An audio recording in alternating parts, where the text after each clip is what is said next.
Y pues apenas dimos una pequeña introducción la semana pasada, ya que terminábamos el capítulo 20, así es que vamos al capítulo 21.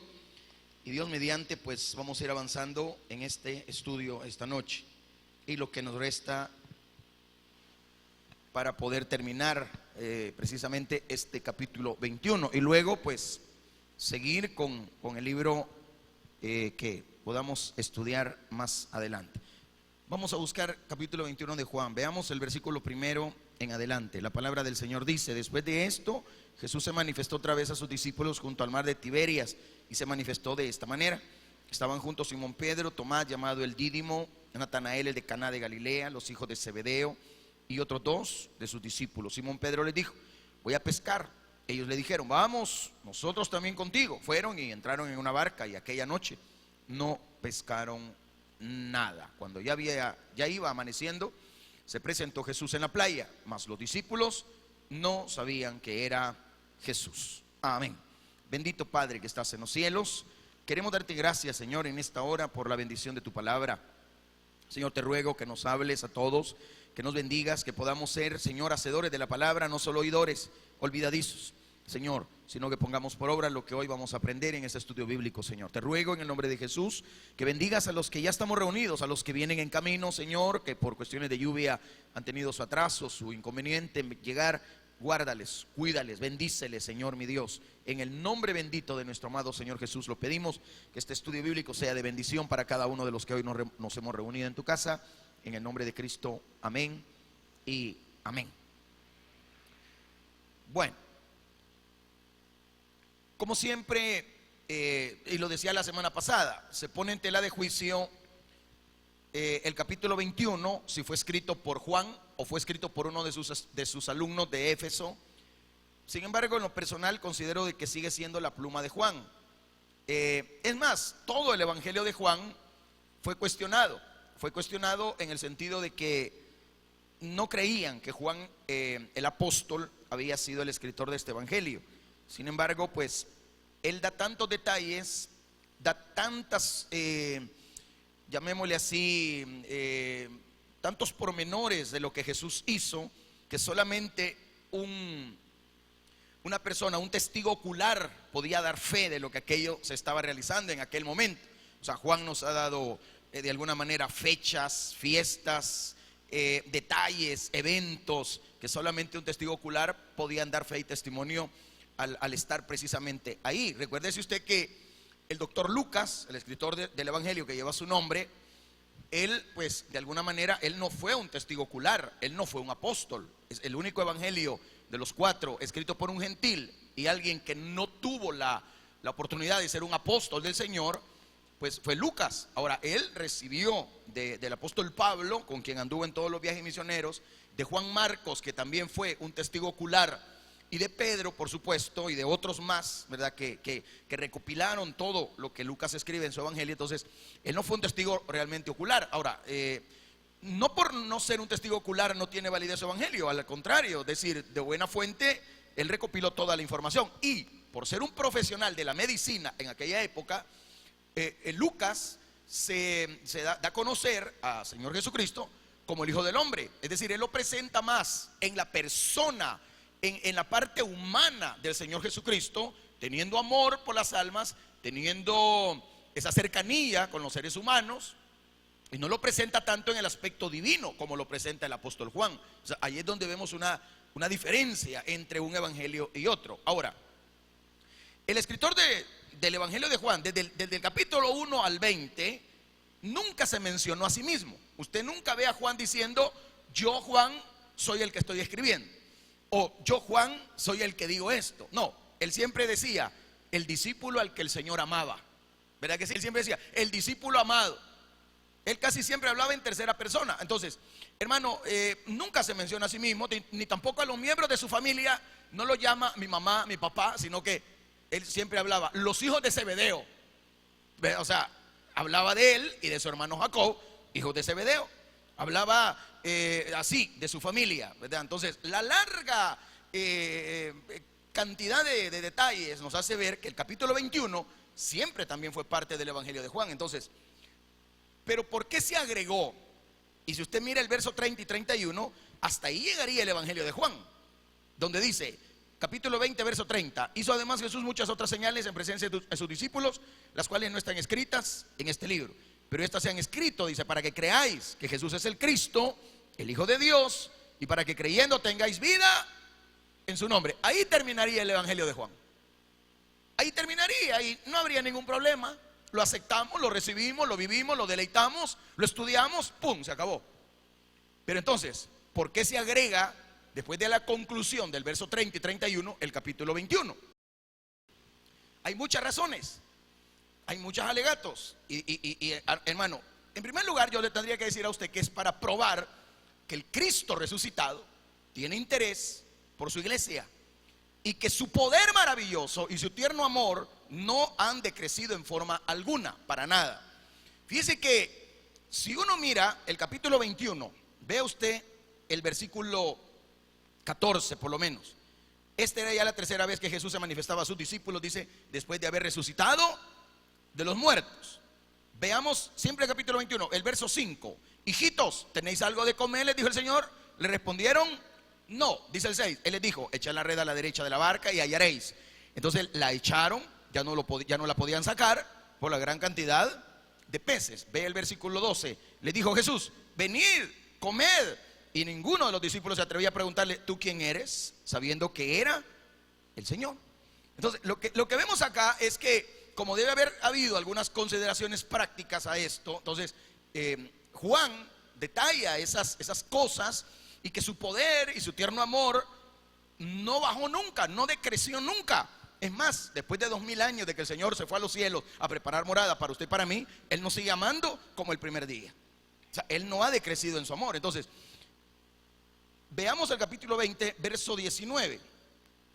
Vea lo que dice ahí. Dice, cuando llegó la noche de aquel mismo día, el primero de la semana, estando las puertas cerradas en el lugar donde los discípulos estaban reunidos, por miedo de los judíos, vino Jesús, puesto en medio, le dijo, paz a vosotros. Y cuando les hubo dicho esto, le mostró las manos, el costado. Los discípulos se regocijaron, dice, viendo al Señor.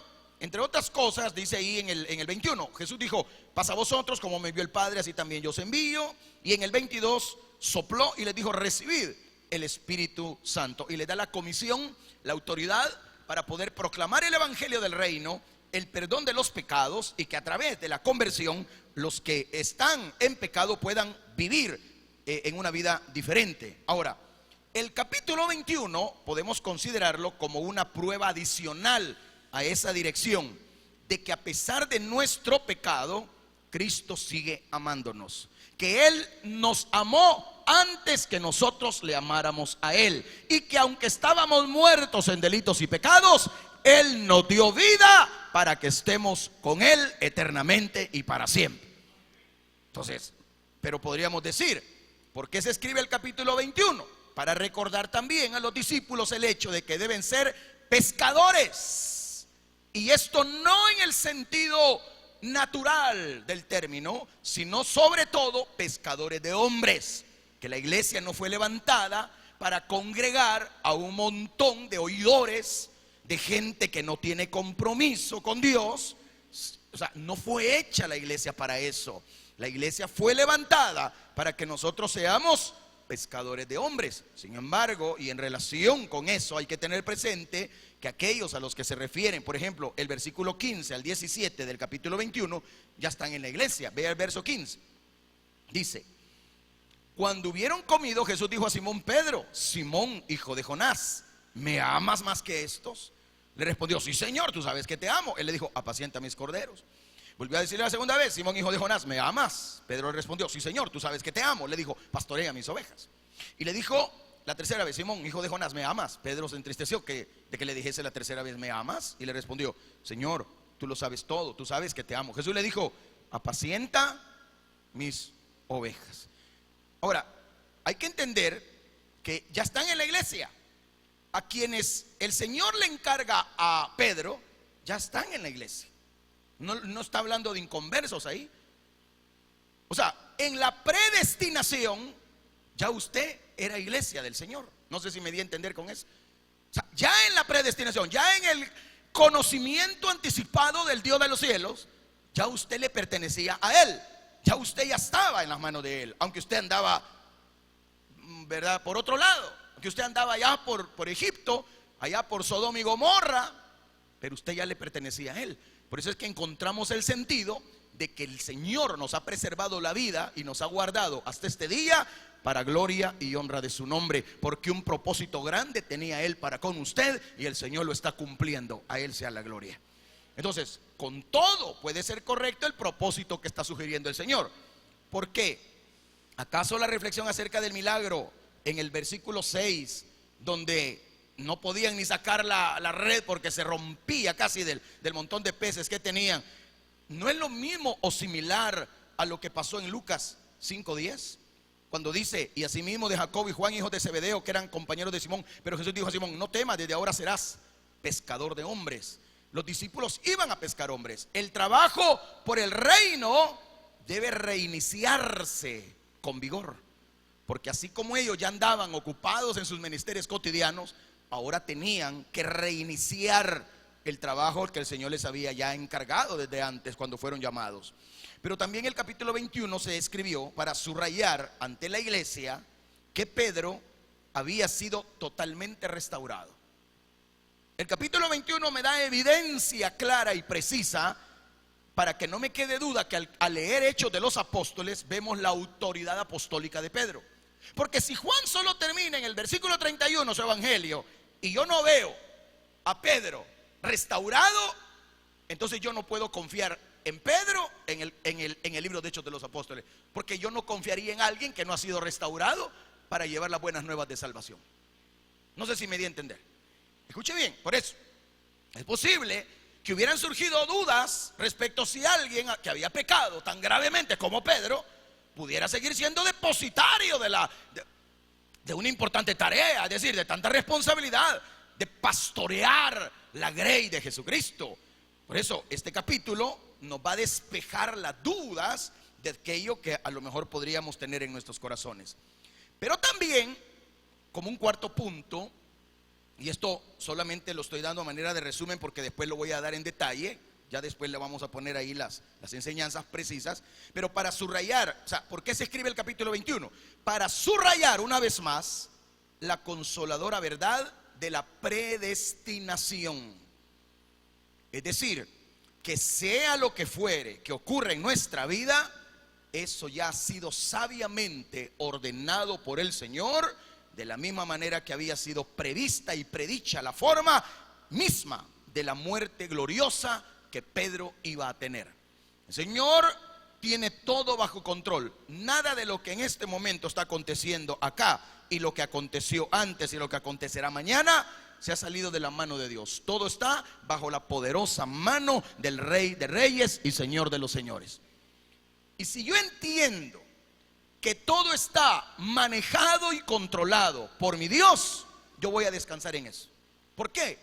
Porque todo lo que acontece a los que le amamos nos lleva a una bendición maravillosa. Como dice Romanos 8:28, a los que aman a Dios, todas las cosas les ayudan, los que conforme a su propósito fueron llamados. O sea, aquí hay un propósito en la predestinación. Entonces, hay que entenderlo claramente. Así que vamos a la enseñanza plena. En primer lugar, en las tres divisiones que este capítulo he marcado está: somos pescadores de hombres, así que hay que, léalo ahí por favor, hay que obedecer a Cristo. Ahí está. Juan capítulo 21, versículo 1 al 8. Esa es nuestra primera división. Los primeros 8 versículos nos dan la pauta para lo que estoy hablando. Dice en el verso 4: cuando ya iba amaneciendo, se presentó Jesús en la playa, mas los discípulos no sabían que era Jesús, y les dijo: hijitos, ¿tenéis algo de comer? Le respondieron: no. Él les dijo: echad la red a la derecha de la barca y hallaréis. Entonces la echaron y ya no la podían sacar por la gran cantidad de peces. Entonces aquel discípulo a quien Jesús amaba, ¿quién es el discípulo a quien Jesús amaba? Juan. Dijo a Pedro: es el Señor. Simón Pedro, cuando oyó que era el Señor, se ciñó la ropa porque se había despojado de ella y se echó al mar. Y los otros discípulos vinieron con la barca arrastrando la red de peces, pues no distaban de tierra sino como 200 codos. Entonces, lo que vemos acá, recuérdese que un codo son 45 centímetros aproximadamente. Un codo es lo que mide desde la punta de sus dedos hasta lo que llamamos codo nosotros acá. Hay codo mayor y codo menor. La regla general son 45 centímetros. Así que multiplique usted 45 centímetros, hermano, por la cantidad que dice acá, que eran 200 codos. 200 por 45, los matemáticos. Ahí después hacemos la cuenta, no perdamos tiempo. Bueno, oiga bien, el Señor instruyó a sus discípulos a encontrarse con Él en Galilea. Pero acá en la Biblia dice Tiberias. Sí, porque también ahí, al mar de Galilea, también se le llamaba el mar de Tiberias. ¿Dónde se le llama el mar de Galilea? Mateo 26:32. Después que haya resucitado, iré delante de vosotros, dijo Él, a Galilea. Mateo 28:7 al 10. E id pronto y decid a mis discípulos que he resucitado de los muertos. He aquí va delante de vosotros a Galilea.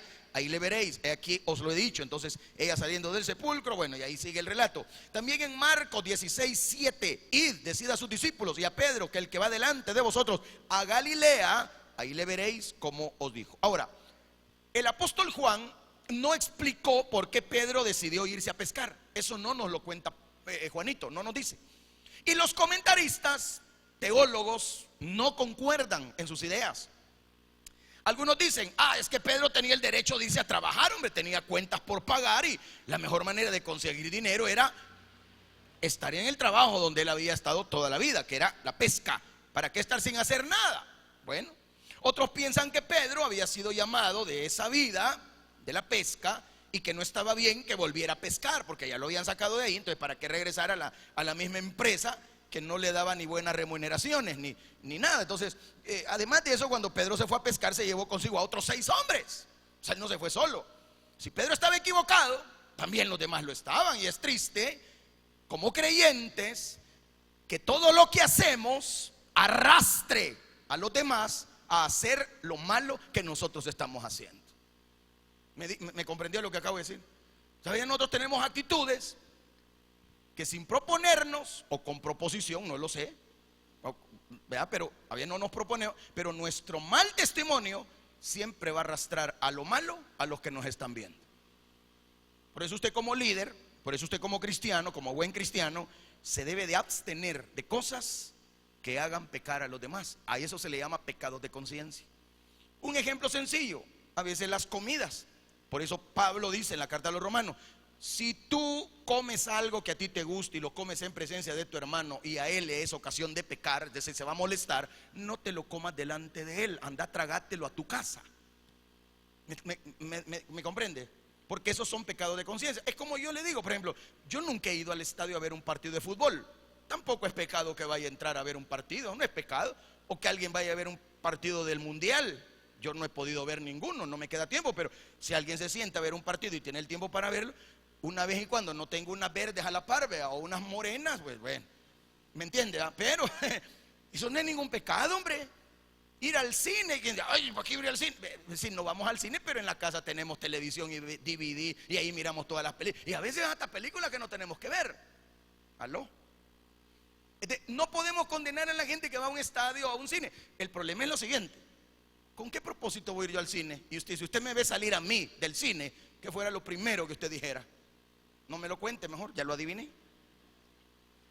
Usted me condenaría a mí al verme saliendo. Por ejemplo, a veces yo no voy a esos lugares donde venden conchas, porque normalmente esos lugares son chupaderos. ¿Sí o no? Prefiero que si se va a comer un cóctel, tal vez mejor se compren y se hacen en la casa, ¿verdad? Más tranquilo, más saciado, más barato, menos tomate, ¿verdad? Y más sabroso, se come mejor. Y no pongo en qué pensar a la gente al verme en una mesa comiéndome un cóctel y ya no van a decir que tenía una Coca-Cola a la par, sino una Pilsener.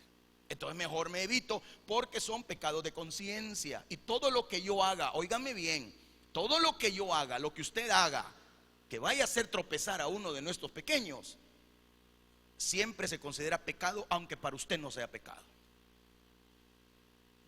¿Me dice amén? ¿Lo está entendiendo? Esos son pecados de conciencia. Es como también los pecados que son, hermano, que decimos que no son pecados, pero que también afectan nuestra propia vida. Y eso es muy preocupante. Si no oramos, si no leemos la palabra, estamos pecando. Porque el que sabe hacer lo bueno y no lo hace, eso se llaman pecados de ¿qué? De omisión. Omitimos hacer lo correcto. Pero es que yo no tengo tiempo. Es que el tiempo vos lo tenés que hacer para buscar a tu Señor. Ahí vemos a la pereza, tan perezosos que somos a veces, hermano, aburridos. Eso también es pecaminoso. Eso también trae consecuencias. Entonces, en el caso de Pedro, siendo un líder, no podía darse el lujo de volver otra vez a lo mismo, porque ya había recibido una comisión de parte del Señor. Entonces es triste cuando un creyente hace pecar a otros. De paso, también es interesante que por lo menos 7 de los 12 discípulos, hermano, probablemente fueron pescadores. 7 de los 12 eran pescadores. ¿Por qué llamó? Y aquí viene algo interesante. ¿Por qué llamó Jesús a tantos pescadores para que se convirtieran en sus discípulos? ¿Qué interés tenía él en pescadores? O sea, por un lado, tenemos que decir que los pescadores son valientes. Y Jesús necesita seguidores valientes, no gente cobarde. ¿Cuántos dicen amén? O sea, eso es lo primero. Cuando uno mira el carácter de un pescador, no de un amateur o de una persona de fin de semana que se va a pescar al lago, al mar, y que solo lo hace como un hobby. No, hablemos de alguien que verdaderamente pues depende de la pesca para vivir. Entonces, es necesario comprender que aparte que son valientes, los pescadores también se dedican a una sola cosa y no se distraen fácilmente. Cuando uno es distraído en la obra de Dios, uno no crece espiritualmente. Y por eso es que no sorprende que haya un montón de servidores que no conocen la palabra, no conocen la doctrina, nunca se interesan en lo que es correcto. Es decir, pueden leer cualquier cosa y aprendérselo de memoria. Uno a veces anda preguntando, vayan a preguntarle a la fulana que esa se puede todo, dicen. Se puede en la vida de todo mundo, pero no se puede en la vida del apóstol Pablo, ni siquiera el primer evangelio que es Mateo. Hay gente así en las iglesias. Vayan a preguntarle a la fulana, esa se sabe el número de teléfono, el correo electrónico, el WhatsApp, se puede el Facebook, se puede todo, se puede la gente, pero no se puede ni la Biblia, no conoce nada de la palabra. Por eso yo siempre he pensado que cuando uno se emociona por algún tema en particular, ese es el Dios de nosotros.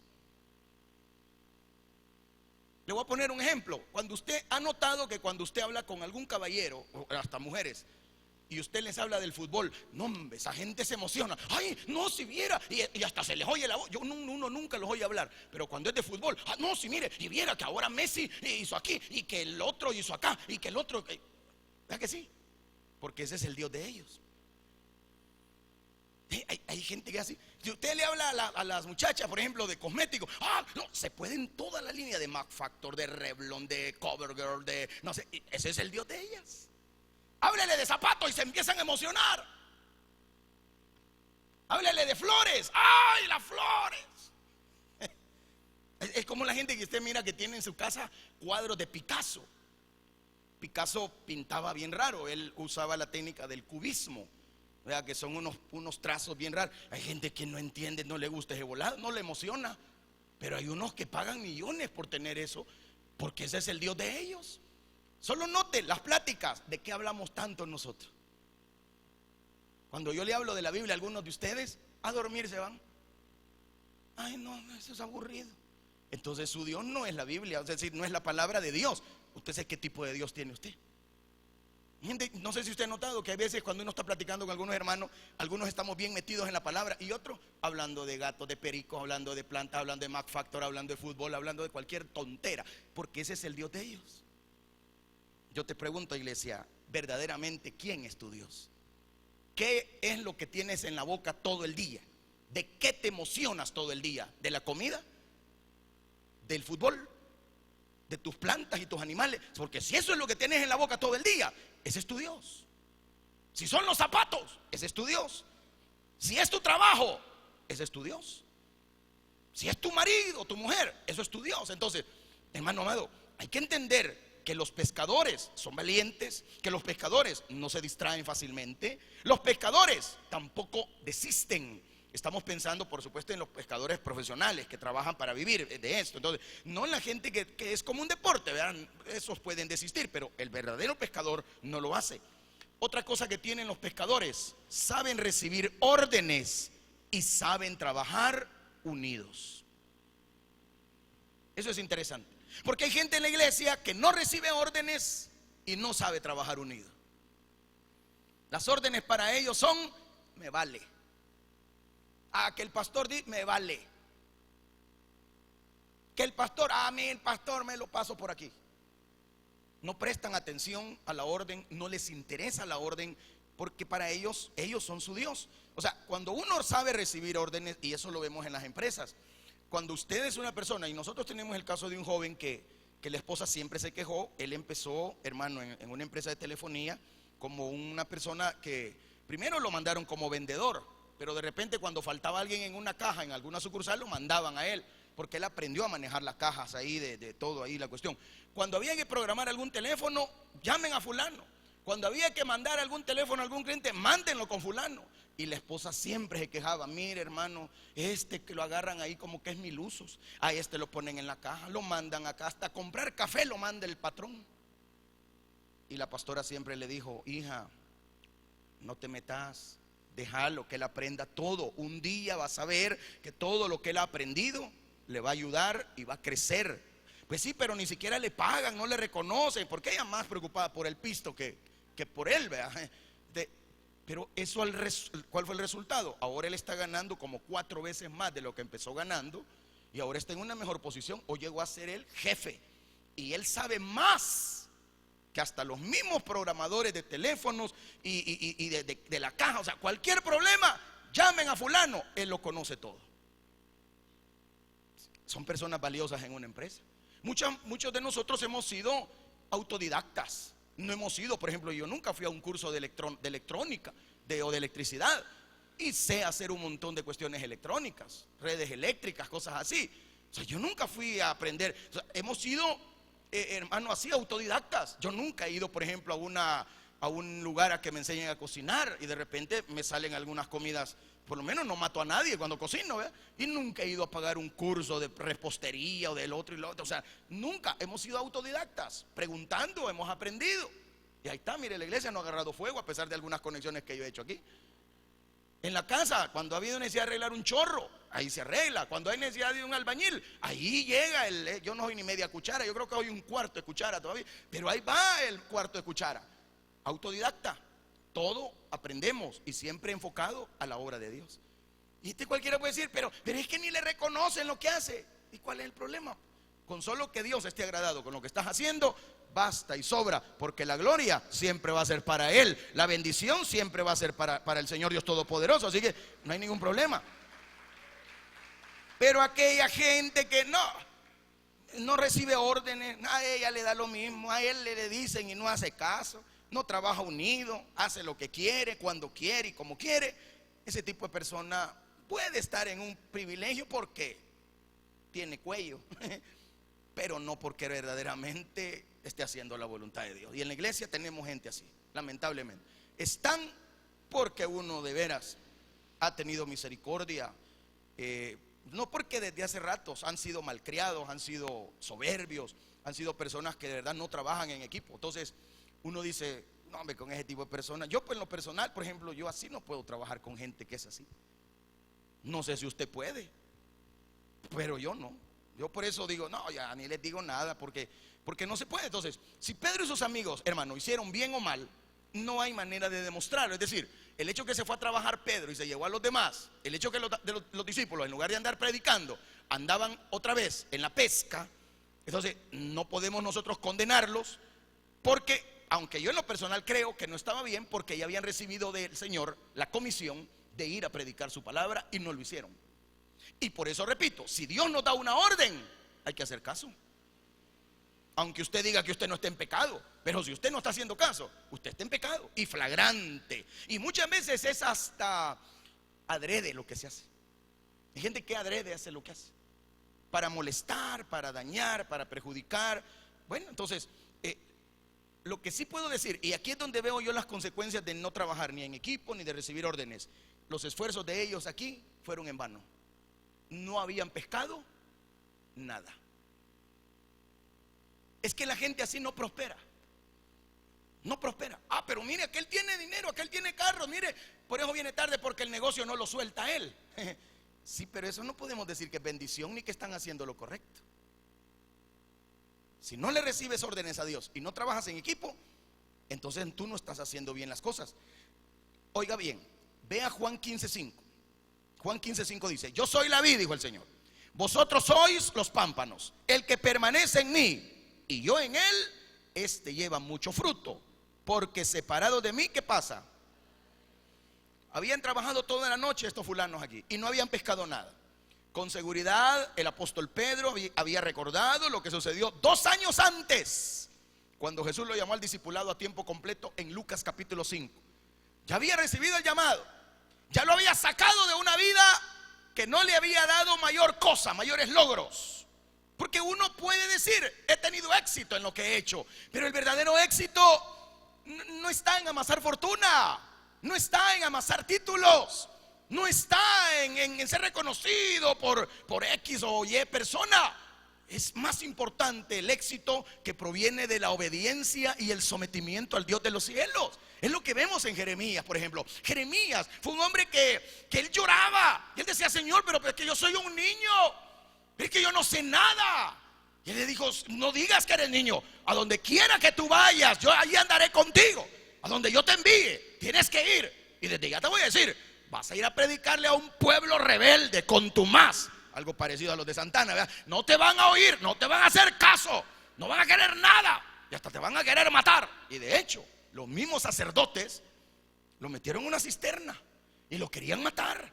Y no solo fue una vez. O sea, por eso en un momento de frustración dijo: maldito el día que yo nací, maldito el hombre que dijo varón te es nacido, cuando se lo dijo a mi mamá. Es mejor la muerte, decía él. Estaba desesperado y el Señor lo tuvo que reprender. Entonces él mismo hace un análisis y dice: yo me quería apartar de Dios, yo no quería hacer su voluntad, yo no quería caminar. Pero más fuerte fue él que yo y me sedujo. Porque así es el Señor, cuando Él pone la mirada en ti, aunque tú eres lo más vil del mundo, aunque yo soy la escoria de esta tierra, cuando Dios pone su ojo en tu vida, ahí es donde Él se va a glorificar. Porque hemos sido llamados por el Dios de los cielos, por el Rey de Reyes y Señor de los señores, para cosas grandes, para cosas poderosas, donde verdaderamente hay éxito. Mire, hermano, la gente que hay momentos en que le sirve al Señor y lo hace bien, se siente feliz de lo que está haciendo. Sus conocimientos, ya sea empírico, ya sea autodidacta, ya sea de una universidad, los pone al servicio de Dios. Se siente dichoso, hombre, se siente feliz de estar siendo parte de la ayuda, de la bendición hacia la gente que necesita la bendición que se puede otorgar. Cuando es un médico que no solo tiene su clínica y trabaja en el hospital y tiene su bendición económica ahí, pero cuando él va, como los misioneros que se van al África, hermano, a atender a todos esos niños allá que están tan enfermos, o se van aquí a los cantones, se van a cualquier parte y ponen al servicio de la gente sus conocimientos médicos, sus conocimientos de enfermería, sus conocimientos hasta peluquero, dentista, entonces cualquier oficio. Uno se siente feliz y contento. ¿Por qué? Porque está siendo útil, no está solo amasando dinero. Porque amasar dinero cualquiera lo hace, hombre. ¿Sí o no? No, hermano, yo no puedo amasar. Anda, vende droga y ya vas a ver cómo vas a amasar. Pues volvete pícaro y lo vas a hacer, ya vas a ver. Cualquiera lo hace, cualquiera que es pícaro. Pero aquel que quiere verdaderamente tener éxito en su vida con manos limpias, el éxito parecería que solo esté en el dinero, en esto y la fama. No. El éxito es en ser un hombre correcto. El éxito de un hombre no es tener un montón de mujeres, tener una y hacerla feliz. No vinieron varones hoy que ya no dijeron amén. El éxito de un buen padre es que sus hijos, aunque a lo mejor cueste traerlos a la iglesia, pero están siendo educados a través de tu testimonio. Y un día esos corazones serán cambiados, porque tu testimonio pesa más que tus palabras. Tu testimonio pesa más que una teología. Recuérdelo bien. Tu oración, tu clamor, el mostrar con hechos que tú eres un hombre de éxito, adorando y sirviéndole a Dios, va a pesar mucho en aquellos que un día te vieron y hablaron en mal de ti, y reconocerán que el Dios a quien tú le sirves es el Dios eterno, que no se queda con nada, porque Él siempre bendice a quien quiere bendecir. Así que en esa ocasión Pedro había estado pescando toda la noche y no pescó nada. Y así son aquellos que no duermen, se levantan de madrugada, llegan tarde al servicio de Dios, no hace puede haber plata, puede haber buena comida, pero no son felices. La felicidad está en servirle plena y totalmente solamente al Señor. ¿Dónde se resume toda la ley? En los dos mandamientos principales. Ambos. Uno que tiene que ver con Dios: amarás a tu Dios con toda tu mente, tu alma, con todas tus fuerzas, con todo tu corazón. Y el segundo, y amar al prójimo es servirle al prójimo bien, no a medias. No andar regalando porquerías, sino lo que valga la pena regalar. Hay gente que regala ya lo que solo porque ya no lo quiere usar, ya lo tiró y ya el chucho lo mordió todo. Hay que dárselo. No, uno tiene que bendecir a la gente con algo bueno para que Dios se glorifique aún más. ¿Comprende lo que estoy diciendo? Por eso Pedro había estado pescando toda la noche y no pescó nada. Pero viene el Señor y aparece como está en esta noche acá y transforma el fracaso en éxito. Jesús siempre va a aparecer en el momento justo donde has fracasado y Él te vuelve a levantar, porque Él es especialista en volver tu fracaso en éxito, en bendición, en placer, en gozo, en vida, porque el gozo del Señor es nuestra fortaleza, así lo dice su palabra. Ahora, tal vez la impulsividad de Pedro, porque él era muy impulsivo, y su confianza en sí mismo, porque él era muy egocéntrico, estaban mostrándose de nueva cuenta acá. O sea, el hecho de que, no, yo me voy a ir a pescar, si de todas maneras ya se murió. Sale lo impulsivo y sale lo egocéntrico. ¿Está escuchando?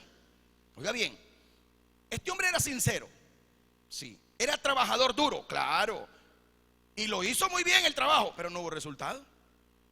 ¿Por qué? Porque metió su impulsividad y metió su egocentrismo, su confianza en sí mismo. Entonces era sincero, sí, trabajaba duro, claro, pero no tuvo resultado. ¿Cómo se parece Pedro a muchos creyentes en el servicio del Señor, verdad? Sinceros, solo andan dando vueltas por toda la iglesia, parecen trompos, pero sin ningún resultado que valga la pena. Perdón, pero es cierto. Es cierto. Piensan sinceramente que están haciendo la voluntad de Dios, pero sus esfuerzos son en vano. Sirven sin dirección del Señor, así que no pueden esperar bendiciones del Señor. No puede. Me estoy dando a entender, hermano. No se ponga triste, porque usted está haciendo bien las cosas para Dios. Eso espero yo. Entonces, después de su resurrección, fíjese que a veces la gente no reconoció a nuestro Señor. Por ejemplo, el capítulo 24 de Lucas, los que iban camino de Maús, ¿alguien se acuerda? Y no lo reconocieron al Señor. O sea, ahí lo dice el 24:16 de Lucas. Los ojos de ellos estaban velados para que no le conociesen. Juan 20:14, cuando había dicho esto, se volvió, vio a Jesús que estaba ahí, mas no sabía que era Jesús. Dice, ay Dios. Por eso los discípulos no lo reconocieron cuando al amanecer el Señor se apareció en la playa, acá en este capítulo. Ellos lo ven, vean la Biblia, pues, capítulo 21 de Juan, mire, para que vean lo que le estoy diciendo. Verso 4, mire, cuando ya iba amaneciendo, se presentó Jesús en la playa. Pero ¿qué dice ahí? Los discípulos no sabían. O sea, no lo conocieron.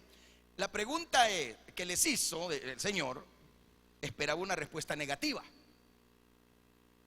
El Señor muchas veces cuando te pregunta algo espera una respuesta de sí, yes. Pero hay momentos en que la respuesta que Él espera de ti es un no. O sea, una respuesta totalmente negativa. Por eso, oiga y lea la pregunta en el verso 5. Hijitos, ¿tenéis algo de comer? Rápido le dijeron, no. Esa era la respuesta que Él esperaba. Por supuesto, era obvio y Él ya lo sabía. No han pescado nada para comer, ¿verdad? Les dice en el original. Así les dice en el original. ¿Verdad que no han podido pescar nada? La respuesta de ellos fue breve y bastante vergonzosa.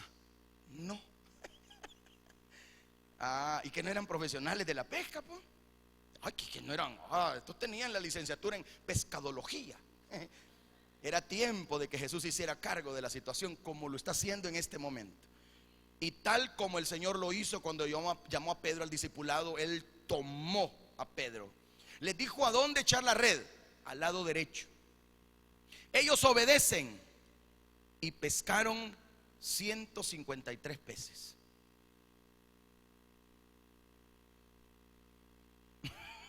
¿Y usted cómo sabe que eran 153, hermano Eduardo? El tamaño de la red Eso era normalmente la cantidad que podían pescar, entre 145 a 153 máximo los peces que se pescaban en el mar de Tiberias en aquella época. Según los datos arqueológicos de la época, esa era la cantidad y se ha estudiado minuciosamente. ¿Entendió? No me lo inventé yo, eso está estipulado en la arqueología de Israel. Ahora, las redes que se echaban, esa era la cantidad más o menos de peces, 153. Ahora, la diferencia entre el éxito y el fracaso fue el ancho del barco. Qué raro está hablando, hermano Eduardo. Sí, la diferencia entre el éxito y el fracaso fue eso, el ancho del barco. El barco también era de una cantidad, cuando dice en el verso 6, echen la red a la derecha, un detalle importante, a la derecha, y hallaréis. Entonces la echaron y ya no la podían sacar por la gran cantidad de peces. Oiga bien, la diferencia entre el éxito y el fracaso fue el ancho del barco. Nunca estamos lejos del éxito cuando le permitimos a Jesús que nos dé órdenes, y por lo general estamos más cerca del éxito de lo que pensamos cuando Él da una orden. Cuando Él te da una palabra, tienes que preparar tu barco para poder tener espacio en lo que tenés que hacer. Por eso estoy diciendo que la diferencia entre el éxito y el fracaso está en el tamaño de tu barco, en el tamaño de la barca. Cuando tú eres de los que está con tu barca, vas en el mar, en la barca, con un montón de tanates que no te sirven para nada, los peces no te van a caber todos y vas a tener que dejar la mitad de ellos. ¿Ahora sí me entendió? El éxito o el fracaso depende de cuán ancho sea tu barco. Si tú sigues acarreando en el mar botas, si tú sigues acarreando en el mar, y hablo del mar de la vida, si sigues metiéndole a tu barco botas viejas, neumáticos viejos, bagres y un montón de peces que no te van a servir para nada, cuando agarres salmones, cuando agarres un buen pez, no lo vas a poder meter en tu barca. Estoy hablando metafóricamente, como cuando, ¿se acuerda usted de la mujer aquella que tenía que dar a sus hijos en esclavitud en el libro de Reyes porque debía mucha plata, y el acreedor viene a traer a sus hijos, y el profeta de Dios llega y le multiplica a ella en las tinajas el aceite para venderlo, y así recupera ella a sus hijos y recupera y paga su deuda? ¿Cuántos se acuerdan de eso? Pero ¿qué tuvo que hacer ella? No tenía suficientes tinajas, porque ella no estaba esperando que le multiplicaran el aceite. Igual pasa con nosotros. Nosotros a veces no estamos esperando que Dios nos vaya a dar una bendición, y por eso no abrimos ni las manos, no presentamos nuestro cuerpo en sacrificio vivo delante del Señor. Estamos con un barco tan pequeñito, es decir, con una fe tan miserable, que no creemos ni siquiera lo que el pastor está predicando en esta noche. Lo miramos con incredulidad, no, lo miramos con confusiones, pensando, ¿y este qué está hablando? Pero eso es lo que pasa. No recibimos las órdenes de Dios, y cuando Dios da una orden, hay que cuadrarse delante de Él. O sea, no hay que ir a donde queremos, hay que ir donde Él dice que tenemos que ir. No hay que caminar en el agua hasta que no oigamos la palabra: ven, que yo soy el que te llamo. Fue Juan quien primero se percató de que el extraño en la playa era su Señor y su Maestro. Fue Juan quien se recostó en el pecho del Señor a la mesa. ¿Alguien se acuerda de eso? Y quien siempre estuvo al pie de la cruz cuando el Señor sufrió y murió.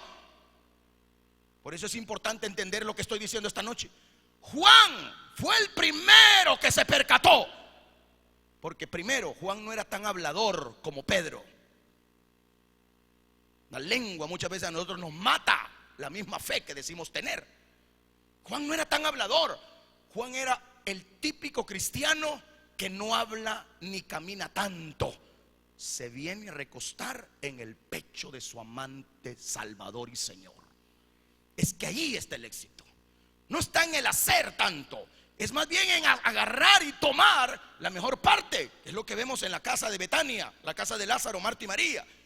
Marta tan afanada allí con las cacerolas, moviendo los peroles, y María oyendo el mensaje del evangelio.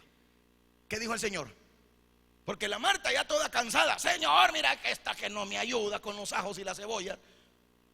Entonces le dijo el Señor: Marta, afanada, estás ya, hasta te turbaste ya. Échate un tuté de tilo mejor. Y escogió la mejor parte. ¿Y cuál es la mejor parte? Adorar al Señor.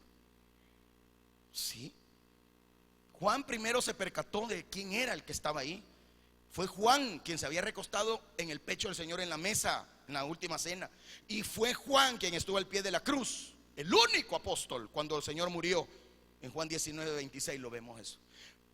¿Por qué te menciono esto? Porque es el amor lo que reconoce siempre al Señor.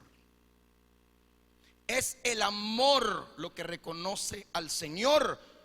Y es ese amor quien comparte las buenas nuevas con las demás personas que necesitan oír del evangelio. El amor no es solamente para que vos me vengas a decir cuánto amás aquí al Señor y ni siquiera traes un alma a la casa de Dios. Entonces no estás amando todavía ni a Dios ni al prójimo. ¿Me estoy dando a entender? Cuando uno ama de verdad al Señor, uno lo reconoce en la tempestad o en la quietud, en la abundancia o en la escasez, en la enfermedad o en la salud. Casi te estoy diciendo las mismas palabras que le dicen a uno cuando uno se casa, ¿verdad? Jura usted aquí delante del, no sé, el que te casó a vos, ya sea el cura, bueno, el cura no casa, él no tiene autoridad, sino que lo hace obviamente el abogado, pero entonces viene el abogado y te hace la pregunta: mire, fulano, Eduardo, me dijo a mí cuando me casé con Marisa, ¿jura usted que va a ser fiel a ella en la enfermedad, en la salud, en la escasez, etcétera, etcétera, etcétera, etcétera? Y yo ¿qué dije? Sí, le dije yo, claro, por supuesto.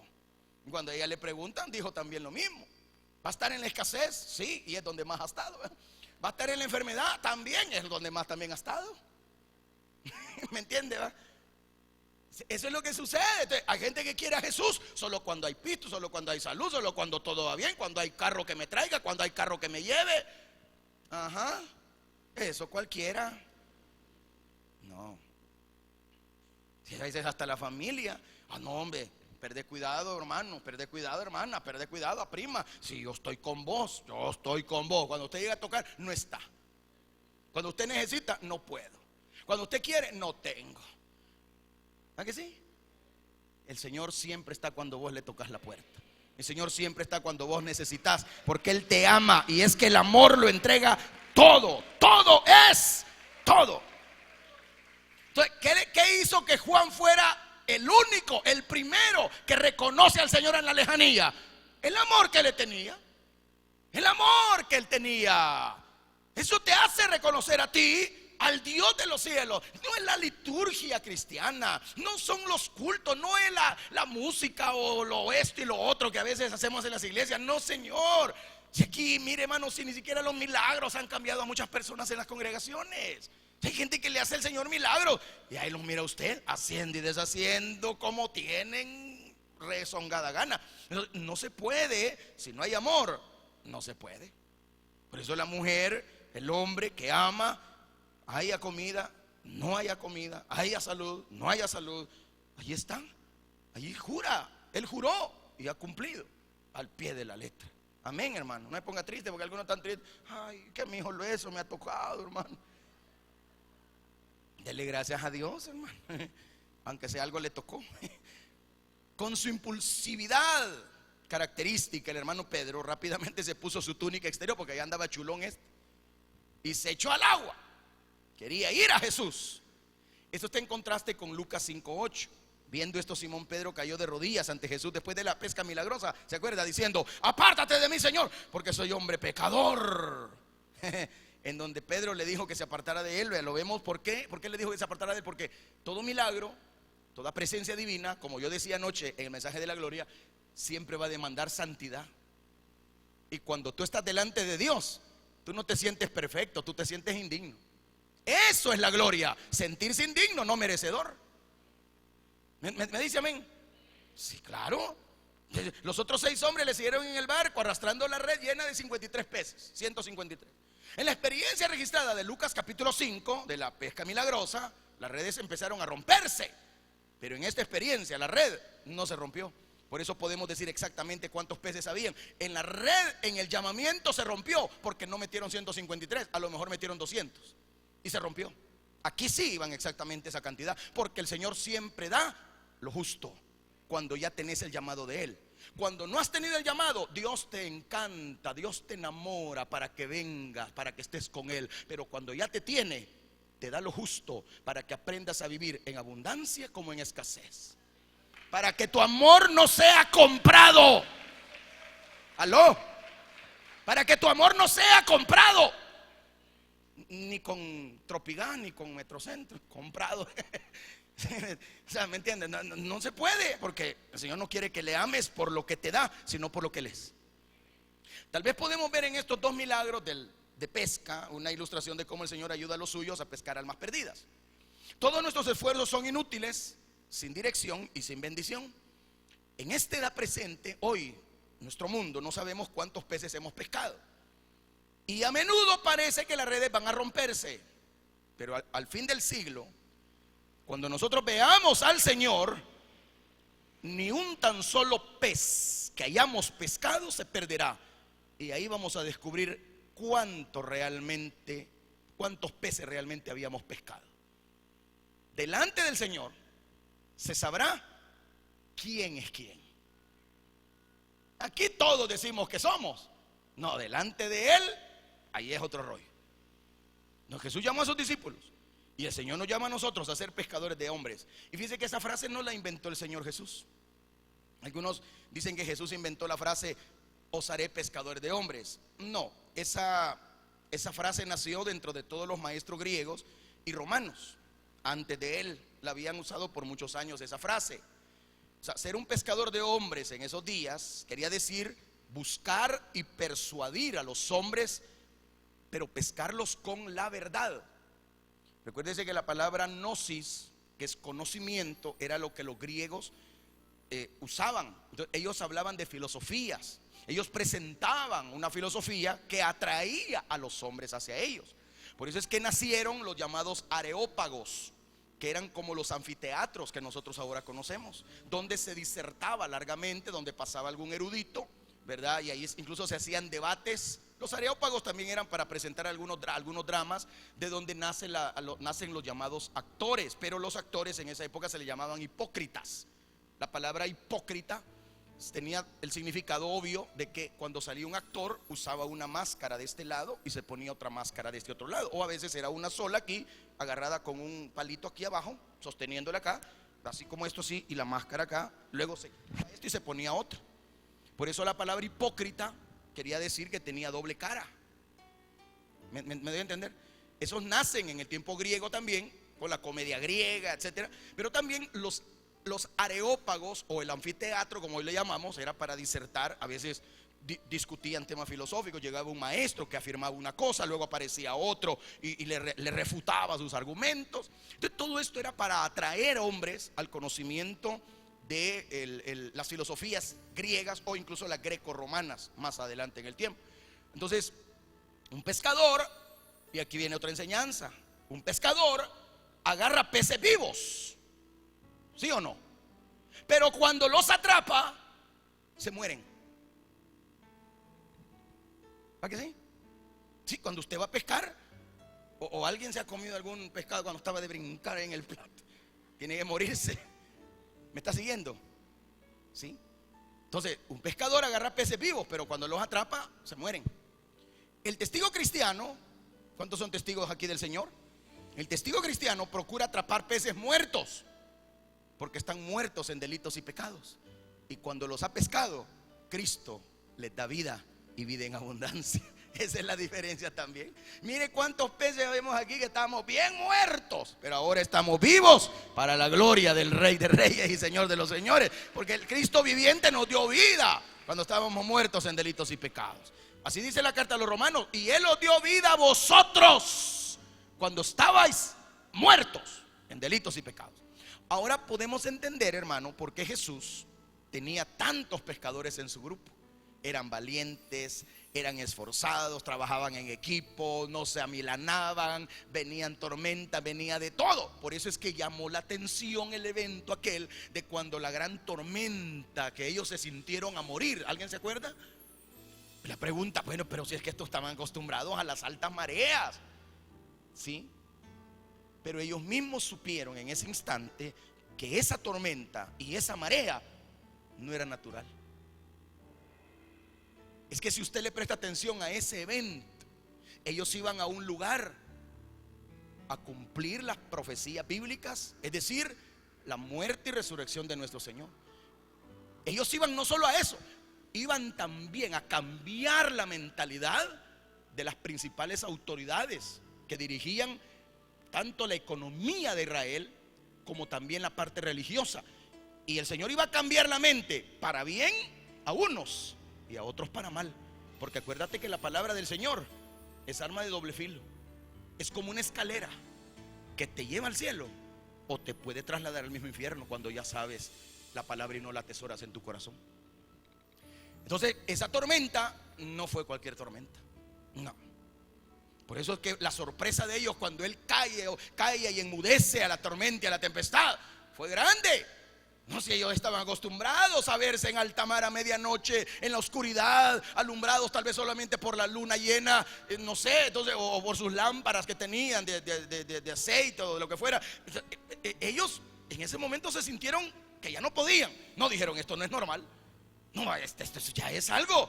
Y de hecho, eso fue un ataque satánico, como suelen suceder algunos eventos inesperados en nuestro diario vivir. Siempre que hay un evento extraordinario en tu vida por parte del Señor, siempre el enemigo va a tratar de estorbar tu vida. Cuando tú vas hacia una bendición, el diablo va a meter sus sucias manos, pero tranquilo. Hemos hablado que en este capítulo vemos la predestinación. Y si has creído y entendido que Dios controla todo, vas a entender que aunque el diablo meta su mano en tu camino, que aunque él te quiera meter zancadilla, si Dios te dijo, vamos y llegaremos al otro lado, llegaremos al otro lado, porque el Señor va contigo y tu confianza está puesta en el Dios de los cielos. ¿Cuántos dicen amén? Ahora usted puede entender por qué el Señor tenía esos pescadores ahí. Los pescadores saben trabajar, tienen valor y tienen la fe para abogar mar adentro, a donde siempre encontramos los mejores peces, las mejores bendiciones. Los pescadores tienen mucha paciencia, tienen persistencia y no se dan por vencidos. Saben cooperar unos con otros y son hábiles para usar el equipo y el barco que se les está prestando. Qué ejemplo para nosotros, hermanos, mientras procuramos pescar almas para nuestro Señor Jesucristo.